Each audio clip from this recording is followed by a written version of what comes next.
The cabin stood alone at the edge of the Blackwood Forest, where the trees grew so thick that sunlight barely touched the ground. Thomas had built it with his own hands 5 years ago, after he came back from the war. He wanted silence. He wanted to forget the screams, the fire, the smell of burning flesh. The forest gave him that silence, most days. He was chopping wood when he heard the sound. At first he thought it was an animal caught in a trap. The cry was high and sharp, full of pain and fear. Thomas set down his axe and listened. The sound came again, deeper in the forest. He grabbed his hunting knife and moved toward it. Thomas had learned to move quietly during the war. His boots made no sound on the forest floor. He pushed through the undergrowth, following the cries. They grew louder, more desperate. Then he saw it. The creature was small, no bigger than a human child of 5 or 6 years, but it was not human. Scales covered its body, dark red like old blood. Wings, torn and bleeding, stretched from its back. Its face was a mix of reptile and something almost human. Large golden eyes stared at him with terror. A dragon child. Thomas had heard stories, but he had never seen one. The child was caught in a metal trap, the kind poachers use for bears. The steel teeth had bitten deep into its leg. Blood pooled on the ground. The child tried to pull away when it saw Thomas, but the movement only made it scream again. Thomas held up his hands. "Easy," he said softly. "I'm not going to hurt you." The dragon child hissed at him, showing small, sharp teeth. It tried to breathe fire, but only smoke came out. Too young, Thomas thought, or too weak from blood loss. He moved slowly, talking in a low voice. "I know you're scared. I'm going to help you. But you need to stay still." The child did not understand his words, but something in his tone made it stop struggling. Thomas knelt beside the trap. Up close, he could see how badly hurt the creature was. The leg was nearly crushed. Without help, the child would die here. Thomas worked carefully, his hands steady despite the child's whimpers. He had field training from the war. He knew how to handle injuries. The trap's mechanism was simple, designed to be reset easily. He pressed the release and the steel jaws opened. The dragon child jerked its leg free and tried to run, but it collapsed immediately. "You're not going anywhere on that leg," Thomas said. He took off his shirt and wrapped it around the wound, tying it tight to slow the bleeding. The child fought him weakly, too exhausted to do much damage. Its claws scratched his arms, but Thomas barely felt it. He lifted the child carefully. It weighed almost nothing. He could feel its heart beating fast against his chest, like a trapped bird. The walk back to the cabin took 20 minutes. The child went limp halfway there, either unconscious or too tired to fight anymore. Inside the cabin, Thomas laid the child on his bed. He built up the fire and heated water. He had medical supplies left over from his army days. He cleaned the wound and stitched it closed. The child woke during the stitching and screamed, but Thomas held it down firmly. "I know it hurts," he said, "but this will save your leg." When he finished, he wrapped the leg in clean bandages. The child lay panting on the bed, watching him with those strange golden eyes. Thomas could see intelligence there, and fear, and something else. Loneliness, maybe. He knew that look. He saw it in his mirror every morning. "Are you hungry?" Thomas asked. The child did not respond. He went to his small kitchen and came back with dried meat and water. He offered the meat. The child sniffed it, then snatched it from his hand and ate quickly, tearing at it with its teeth. Thomas sat in his chair and watched. The child ate everything he gave it, then drank all the water. When it finished, it curled up on the bed, wrapping its tail around itself. Its eyes stayed on Thomas, wary and watchful. "Where's your family?" Thomas asked quietly. The child just stared at him. Thomas sighed. Dragon children were rare. Most dragons lived far in the mountains, away from humans. This one was alone, injured, probably abandoned or lost. He should report it to the authorities. They would know what to do. But Thomas knew what the authorities would do. They would take the child to a research facility. Dragons were valuable. Their scales, their blood, their bones, all worth money. The child would spend its life in a cage, being studied and harvested. Thomas looked at the small creature on his bed. It reminded him of the refugee children he had seen during the war, scared, alone, orphaned by violence. He had not been able to help them. He had only been a soldier, following orders. But he was not a soldier anymore. "You can stay," he said, "until your leg heals. Then we'll figure out what to do." The child did not understand his words, but it seemed to sense his decision. It closed its eyes and, after a long moment, went to sleep. Thomas sat in his chair all night, keeping watch. He told himself it was just to make sure the child did not hurt itself, but deep down, he knew the truth. For the first time in 5 years, he did not feel completely alone. The next morning, Thomas woke to the sound of crashing. He jumped from his chair, his hand reaching for a weapon that was not there. Old habits. The dragon child was awake and trying to walk. It had fallen and knocked over a small table. "Stop," Thomas said, moving toward it. "You'll tear your stitches." The child hissed at him and backed into a corner. Its wings spread defensively, though they were too damaged to fly. Thomas stopped and held up his hands. "All right, I'll stay here, but you need to rest that leg." They stared at each other for a long moment. Then Thomas slowly sat down on the floor, making himself smaller, less threatening. "I'm Thomas," he said, pointing to himself.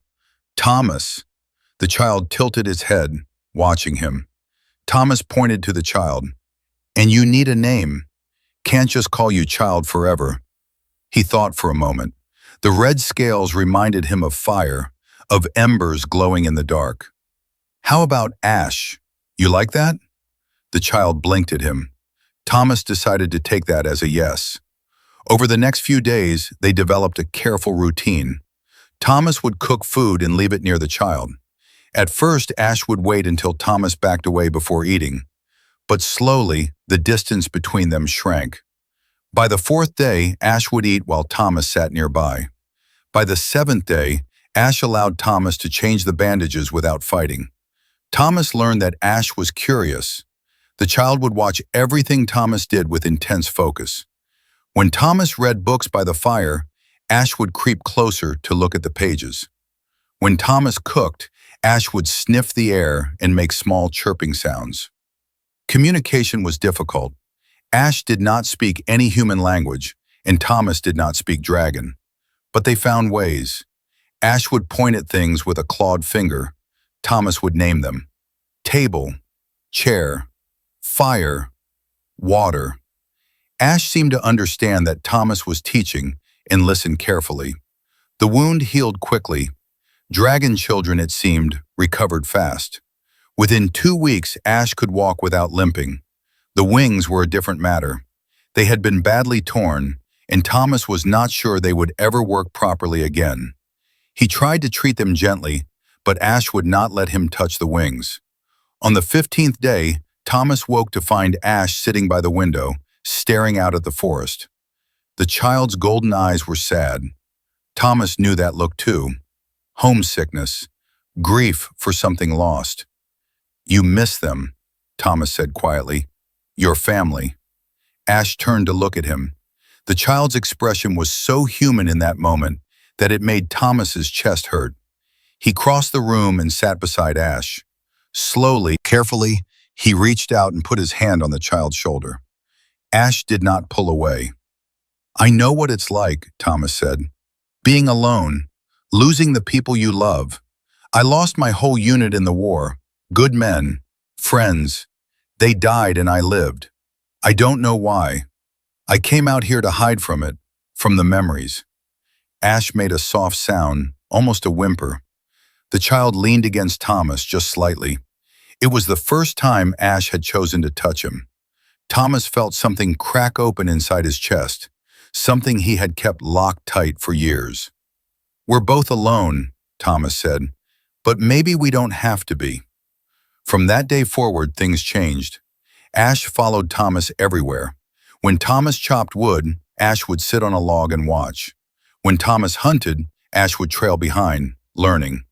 Thomas taught Ash how to fish in the stream, how to identify edible plants, how to move quietly through the forest. Ash learned quickly, faster than any human child could. In return, Ash taught Thomas things too: how to see the world differently, how to find joy in small things. Ash loved to collect shiny rocks and would bring them to Thomas like treasures. Ash would chase butterflies in the clearing, wings flapping uselessly but happily. Ash would curl up by the fire at night and make a rumbling sound, almost like a cat's purr. Thomas had not smiled in 5 years, but Ash made him smile every day. 1 month after finding Ash, Thomas was in the village getting supplies. The store owner, an old woman named Helen, noticed the scratches on his arms. "You get in a fight with a wild cat?" she asked. "Something like that," Thomas said. Helen leaned closer. "There's been talk. Poachers found blood in the forest. Dragon blood. They're looking for it. There's a bounty." Thomas's blood went cold. A bounty? 5,000 gold pieces for a live dragon child. Some rich collector wants one. The poachers are searching the whole forest. Thomas paid for his supplies and left quickly. His mind raced as he walked back to the cabin. 5,000 gold pieces was more money than most people saw in a lifetime. The poachers would not give up easily. And if they found Ash, they would take the child away. He had to protect Ash. But how? He was one man against who knew how many poachers. And what right did he have to keep Ash anyway? Maybe the child would be better off with someone who knew about dragons, someone who could teach Ash properly.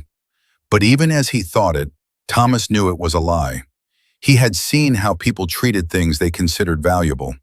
Ash would be a possession, not a person, a thing to be owned and displayed. When he reached the cabin, Ash was waiting outside. The child ran to him, chirping excitedly, holding up a blue stone. Thomas knelt down and took the stone, examining it carefully. "This is beautiful," he said. "Good find." Ash beamed at him, a very human expression on that reptilian face. In that moment, Thomas made his decision. He would not let anyone take Ash. He would protect this child no matter what it cost. He had failed to protect his unit during the war. He had failed to help the refugees, but he would not fail Ash. "Come on," Thomas said, standing up. "Let's go inside. We need to talk about some things. Well, I need to talk. You need to listen." That night, Thomas began teaching Ash how to hide, how to stay silent and still when strangers came near, how to recognize danger. Ash understood the seriousness in Thomas's voice and paid close attention. They practiced in the forest, playing games where Ash had to hide and Thomas had to find the child. Ash got better quickly. Thomas also began teaching Ash to fight, not with fire, which Ash still could not produce, but with claws and teeth and speed.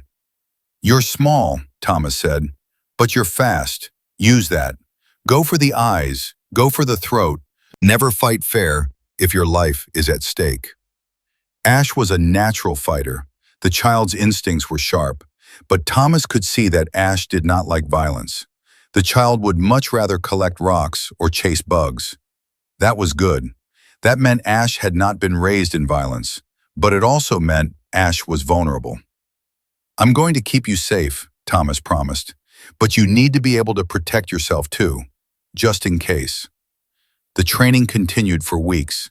Thomas taught Ash everything he knew, and slowly, reluctantly, he realized something. He was not just teaching Ash to survive. He was teaching Ash the way a father teaches a child. He was not just protecting Ash, he was raising the child. The thought terrified him. Thomas had never wanted children. He was too broken, too damaged by the war. What did he know about being a father? His own father had been cold and distant. Thomas had no model to follow. But when he watched Ash sleep by the fire, curled up and peaceful, Thomas felt something he had not felt in years: purpose, meaning, love. Maybe he did not need to be a perfect father. Maybe he just needed to be there, to care, to protect, to teach. Maybe that was enough. Thomas sat by the fire watching over Ash, and for the first time since the war, he felt at peace. He had found something worth living for, someone who needed him. And maybe, just maybe, that was what fatherhood meant. Not perfection, but presence. Not fearlessness, but showing up anyway. Not having all the answers, but being willing to try. The winter came early that year, bringing snow and cold winds. Thomas made sure the cabin was well stocked with food and firewood. Ash had never seen snow before and spent the first day running around in it, tasting it, playing in it. Thomas watched from the porch, his coffee growing cold in his hands, a smile on his face he could not seem to wipe off. But winter also brought the poachers closer. With the animals hibernating and game scarce, they had more time to search. Thomas saw their tracks in the forest. He found their camps. They were getting nearer to the cabin. One night, Thomas sat Ash down by the fire. "Listen carefully," he said. "Bad men are looking for you. If they come here, I need you to run. There's a cave about a mile north, behind the waterfall. Remember when we fished there? Hide in that cave and don't come out until I come get you." Ash shook the child's head stubbornly. "No, you have to go," Thomas insisted. "I can handle them, but only if I know you're safe." Ash grabbed Thomas's hand with both small, clawed hands and held on tight. The message was clear. They stayed together. Thomas sighed. He knew that stubbornness. He saw it in himself every day. "All right," he said, "but if I tell you to run, you run. Promise me." Ash nodded slowly. 3 days later they came. Thomas was teaching Ash how to read when he heard horses outside. He looked out the window and saw 4 men, all armed with crossbows and nets. Poachers.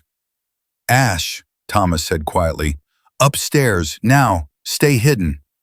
Ash looked at him with wide eyes but obeyed, disappearing up the ladder to the loft. Thomas took a deep breath and opened the door before the men could knock. "Help you, gentlemen?" he asked. The leader was a big man with a scarred face. "We're looking for a dragon child. Heard there might be one in these woods. You seen anything?" "Nope," Thomas said. "Just me out here." The scarred man smiled, but it was not friendly. "Mind if we look around? Just to be sure." "Actually, I do mind. This is private property." The smile disappeared. "We can do this easy or hard, old man. We got a warrant from the governor himself. Legal authority to search any property in the forest." Thomas doubted that was true, but arguing would not help. "Fine, look around outside, but you're not coming in my home." "We'll see about that." The men spread out, searching the area around the cabin. Thomas stayed in the doorway, his hand near the knife on his belt. He watched them check the woodshed, the outhouse, the small barn. They found nothing. The scarred man came back frustrated. "Tracks lead right to this cabin, fresh ones. Dragon child, no question. So where is it?" "Don't know what to tell you," Thomas said. "Haven't seen any dragons." The man stepped closer, his hand on his sword. "You're lying. I can smell it. We're coming inside." Thomas moved to block the door. "No, you're not." "That's how you want to play it?" The scarred man drew his sword.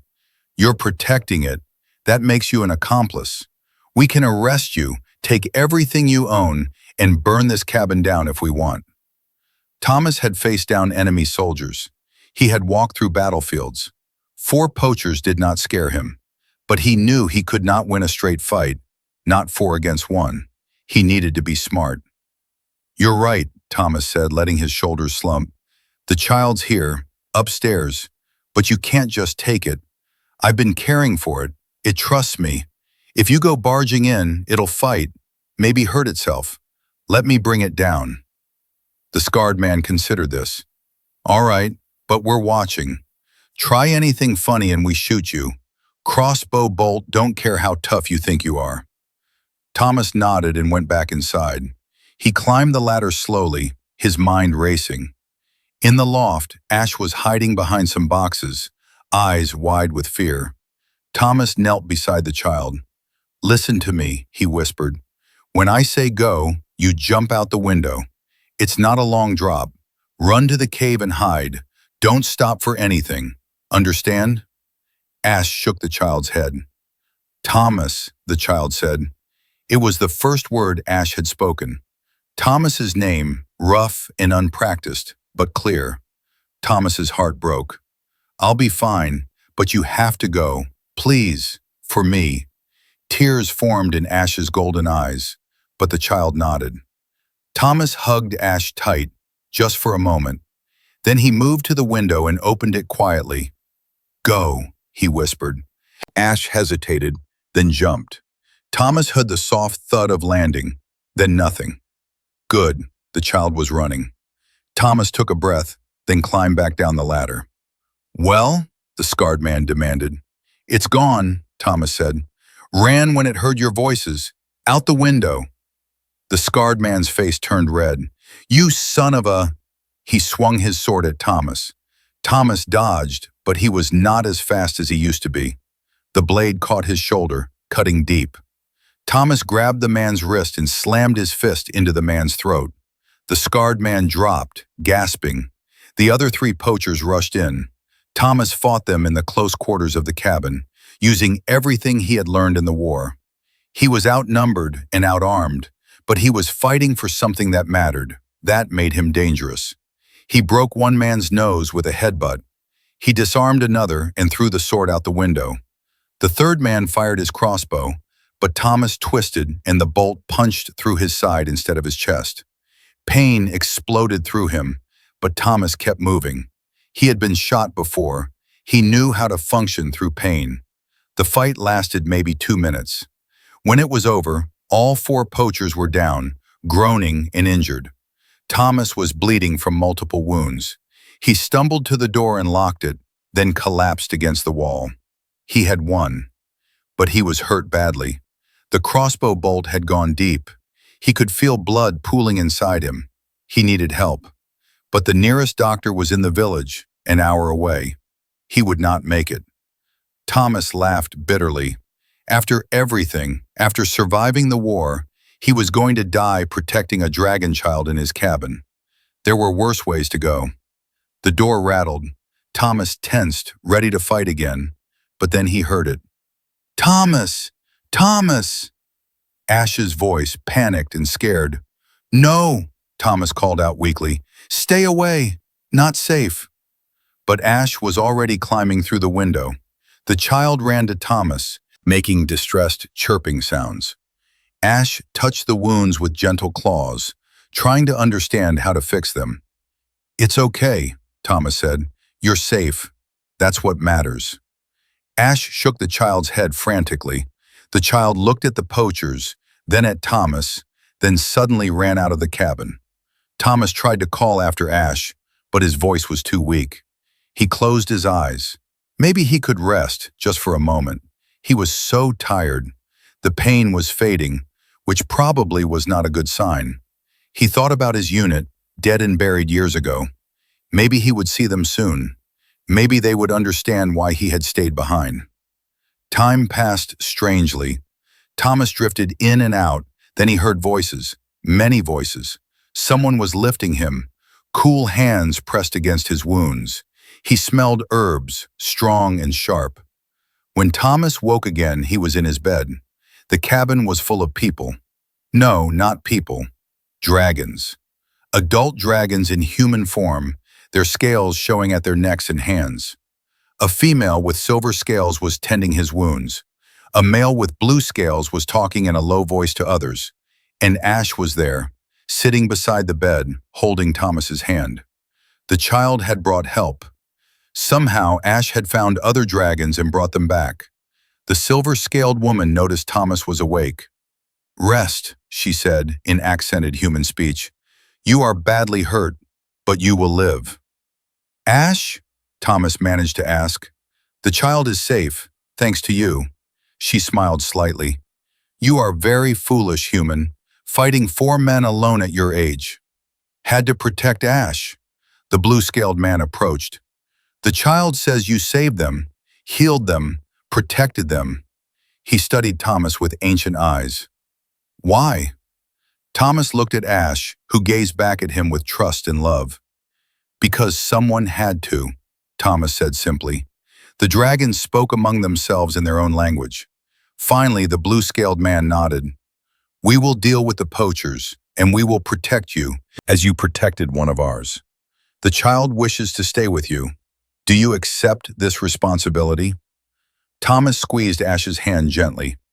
Yes, he said, I do. The dragons stayed for 3 days, healing Thomas and repairing the damage to the cabin. They told Thomas that Ash's parents had been killed by hunters. The child had wandered alone for weeks before falling into the trap. Ash had no other family. The dragons could take the child back to the mountains, raise Ash in their own way. But the child refuses, the silver-scaled woman said. Ash wants to stay with you, to be your family. This is very unusual. Dragons rarely bond with humans. Will you let Ash stay? Thomas asked. The blue-scaled man looked at him for a long moment. You are a warrior, he said. We smell the blood on your spirit. You have killed. You carry darkness. Thomas did not deny it. Yes, but you are also kind. You are also capable of great love. The child sees this. Children see truly. He placed a hand on Thomas's shoulder. We will allow it, but know this, human. If you harm the child, if you betray this trust, we will know, and we will come for you. Understood, Thomas said. After the dragons left, the cabin felt very quiet. Thomas and Ash sat by the fire, not speaking. Finally, Thomas broke the silence. You called for help, he said. That was smart. That was brave. Ash nodded. You said my name. When did you learn to speak? Been listening, Ash said carefully, each word slow but clear. Learning. Wanted to surprise you. Thomas smiled. You definitely did that. They were quiet again for a while. Then Ash asked, What is father? Thomas thought about it. He thought about his own father, distant and cold. He thought about the fathers he had seen in the village, some good, some bad. He thought about what the word really meant. A father is someone who protects you, Thomas said finally. Someone who teaches you. Someone who loves you, even when it's hard. Someone who shows up every day and tries their best, even when they're scared or don't know what they're doing. Like you, Ash said. Thomas felt his throat tighten. I'm not very good at it. You're good, Ash insisted. You save me. You teach me. You stay with me. You are father. Tears stung Thomas's eyes. He had not cried since the war. But now, holding this strange dragon child close, he wept. For all the pain he had carried, for all the years of loneliness, for the gift of this second chance. Yeah, he said softly, I guess I am. Winter deepened, but the cabin stayed warm. Thomas recovered slowly, his wounds healing into new scars to join the old ones. Ash helped with everything, learning to cook simple meals, to chop small pieces of wood, to care for the man who had cared for the child. They developed new routines. Every morning, Thomas would teach Ash to read and write. Every afternoon, they would work together on chores. Every evening, they would sit by the fire and Thomas would tell stories. Sometimes about the war, the parts that were not too dark. Sometimes about his childhood. Sometimes he would just make things up, fantastical tales that made Ash laugh. Ash's speech improved rapidly. The child was smart, picking up new words every day. They talked about everything, about dragons and humans, about the forest and the stars, about fear and bravery and what it meant to be family. Dragons don't have fathers, Ash explained one night. We have clans. Everyone raises everyone. But I like having a father, having you. I like having you too, Thomas said. Spring came, and with it new challenges. Ash was growing. The child needed more food, more space, more challenges. Thomas built an addition to the cabin, giving Ash a proper room. They expanded the garden, planting enough for two. Thomas taught Ash to hunt, though Ash preferred to fish. Less death involved, Ash said. Thomas understood that. Ash's wings had healed, but they would never work properly for flying. The tears had been too severe. Thomas worried about this, about what it meant for Ash's future. Could a dragon who could not fly truly be a dragon? But Ash did not seem concerned. "I can climb," the child said. "I can run. I don't need to fly. I have you." Thomas tried to teach Ash about dragon culture, but he knew so little. So they made their own culture, a mix of human and dragon, of soldier discipline and childhood wonder. They created their own traditions. Every week they would explore a new part of the forest. Every month they would try to cook something new. Every season they would mark Ash's growth on the cabin wall. Ash taught Thomas things too: how to see the beauty in small moments, how to let go of guilt and anger, how to live in the present instead of the past. Slowly, Thomas's nightmares faded. The war became a memory instead of a wound that never healed. Villagers sometimes came near the cabin. Thomas and Ash had a plan. Ash would hide, and Thomas would deal with the visitors. It happened less than they feared. Most people respected Thomas's privacy, and the rumor spread that the dragon child had been taken by other dragons back to the mountains. The poachers never returned. Thomas assumed the dragons had dealt with them permanently. One summer day, when Ash was about 8 years old in human terms, they were fishing by the stream. Ash had become an excellent fisher, patient and skilled. Thomas sat on the bank, watching. "Thomas," Ash said suddenly, "do you regret it, taking me in?" Thomas was surprised. "Why would you ask that? Your life was peaceful before, quiet. I made it complicated, dangerous." Thomas thought about those first 5 years alone in the cabin. The silence that was less peace and more numbness. The days that blurred together meaninglessly. The slow death of a man who had given up on living. "My life was empty before," Thomas said honestly. "I was just existing. You gave me a reason to live. You gave me purpose, joy, love. I don't regret a single moment." Ash smiled, bright and genuine. "Good, because I love you, Father. I love you too, son." The word felt strange on Thomas's tongue. Son. But it also felt right, true. Ash was his son in every way that mattered, not by blood but by choice, by love, by the 1,000 small moments they had shared. Years passed. Ash grew into a young dragon, strong and clever and kind. The child who Thomas had found in a trap became a young adult who could take care of himself. But Ash never left. The cabin was home. Thomas was family. Thomas grew older, his hair going gray, his movements slower. But he was happy, truly happy, for the first time in his life. He had found his purpose. Not in war, not in solitude, but in love. In raising a child who needed him. Other dragons came to visit sometimes. They brought news from the mountains, gifts for Ash, acknowledgement for Thomas. The blue-scaled elder came once a year, always observing, always judging. But he never found fault. He saw what Thomas saw. A family, strange as it was, built on love and trust. On Thomas's 60th birthday, Ash gave him a gift. It was a carving, made from wood, polished smooth. It showed 2 figures, a human and a dragon, standing side by side. Underneath, Ash had carved words in careful letters. "Family is not blood. Family is choice." Thomas held the carving and wept, as he had that first night when Ash called him father. But these were not tears of pain. They were tears of joy, of gratitude, of a life well lived. "Thank you," Thomas said, "for choosing me." "Thank you for choosing me first," Ash replied, "when no one else would." They stood together on the porch, looking out at the forest that had brought them together. Thomas thought about the man he had been, broken and lost and alone. That man seemed like a stranger now. Fatherhood had changed him. Ash had changed him. Love had changed him. He had learned what fatherhood meant. It meant showing up. It meant protecting and teaching and loving, even when it was hard.